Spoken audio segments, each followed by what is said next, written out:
Hello friends, আমার নাম প্রলয়। আমার এই প্রলয় এক্সপ্লেন চ্যানেলে আপনাদেরকে স্বাগত জানাই। তো আজ আমি রিচার সিজন 1-এর এপিসোড 1টি সম্পূর্ণ এক্সপ্লেন করব। তো চলুন ভিডিওটি শুরু করা যাক।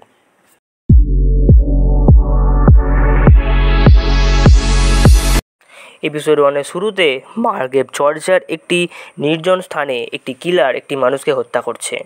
পরের মুহূর্তে আমরা দেখতে পাই রিচারকে জর্জিয়ার একটি রেস্টুরেন্টে কফি অর্ডার করতে। সেখানে পুলিশের আবির্ভাব। রিচারকে মার্ডারের জন্য অ্যারেস্ট করা হয়। পর রিচারকে পুলিশ ডিপার্টমেন্টে নিয়ে যাওয়া হয়। সেখানে অফিসার রস্কো রিচারের সমস্ত তথ্য জানার চেষ্টা করে, কিন্তু এতে কোনো লাভ হয় না। রিচার কোনো কথার জবাব দেয় না। কোনো কথার জবাব না দেওয়ায় chief detective Oscar Finlay conference রুমে নিয়ে যায়। ফিনলে তাকে মার্ডারের সমস্ত তথ্য শেয়ার করে। রিচার কোনো কথা না বলায় ফিনলে তাকে উকিলের সাজেস্ট করে। তখন সে বলে, আমার কোনো উকিলের প্রয়োজন নেই, কারণ সে কাউকে হত্যা করেনি। রিচারের কিছু তথ্য আমরা জানতে পারি। তার একটি ভাই আছে যার নাম জো। রিচার বলে সেই হত্যাটি করেনি। ফিনলে রিচারের উপর সন্দেহ করতে থাকে। ফিনলে সন্দেহের কারণে রিচারকে হেফাজতে রাখতে। আমাদের পরের মুহূর্তে রিচারের এক অতীতের ঘটনা দেখানো হয়, যেখানে তার পিতামাতা ও ভাইকে দেখানো হয়েছে। ফিনলে মার্ডার হওয়ার স্থান থেকে যে ফোন নাম্বারটি পেয়েছিল তার ঠিকানা পেয়ে গিয়েছে। সেই ঠিকানা অনুযায়ী ফিনলে পল নামে ব্যক্তির সাথে সাক্ষাৎ করে। পল স্বীকার করে সে হত্যাটি করেছে। ফিনলে জানায় যার কোনো ক্রিমিনাল রেকর্ডস নেই সে কিভাবে একজন ব্যক্তিকে হত্যা করতে পারে।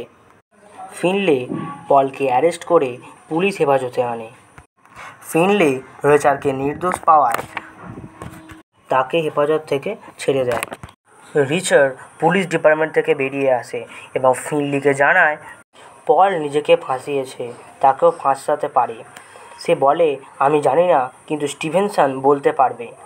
এই কথা শোনার পর ফিনলে আবার রিচারকে থানায় নিয়ে যায় এবং সে স্টিভেনসনকে নিজের অফিসে ডাকে। ফিনলে স্টিভেনসনকে বলে, রিচারের মনে হয় তুমি হাভেলের সম্পর্কে কিছু জানো।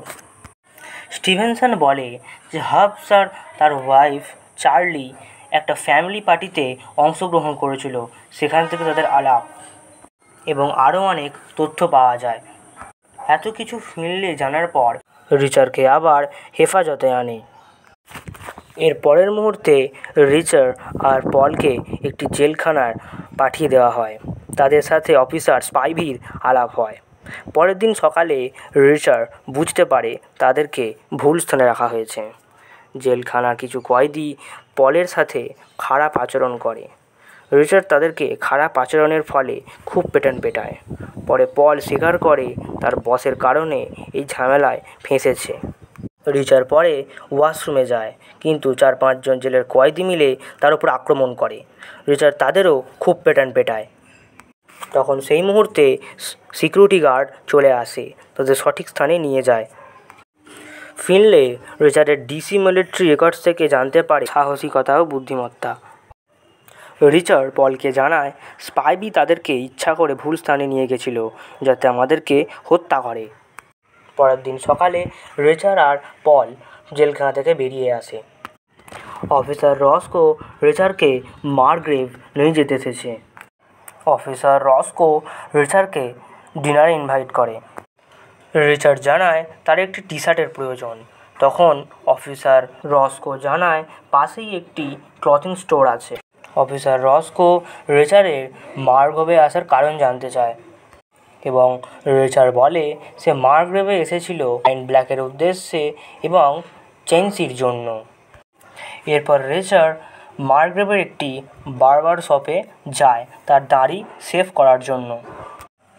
পরের মুহূর্তে ক্লিনার ফাউন্ডেশন থেকে ক্লিনার ও তার কাজিন ডসন রিচারকে ওয়ার্নিং দিয়ে যায়। রিচার পুলিশ ডিপার্টমেন্টে যাওয়ার সময় অফিসার রস্কো তাকে জানায় আরেকটি লাশ পাওয়া গেছে এবং তাকে মর্গে যেতে হবে। রিচার রাজি হয়ে যায়। রিচার লক্ষ্য করে মৃতদেহের হাতে একটি পোড়া দাগ। রিচার বুঝতে পারে এটা আর কেউ না, তার ভাই জো। রিচার্ড রাগে মগ থেকে বেরিয়ে আসে। ফিনলে নানা রকম প্রশ্ন করায় রিচার্ড তার সাথে ঝামেলায় জড়িয়ে পড়ে। অফিসার রস্কো এসে শান্ত করায় এবং গাড়িতে বসতে বলে।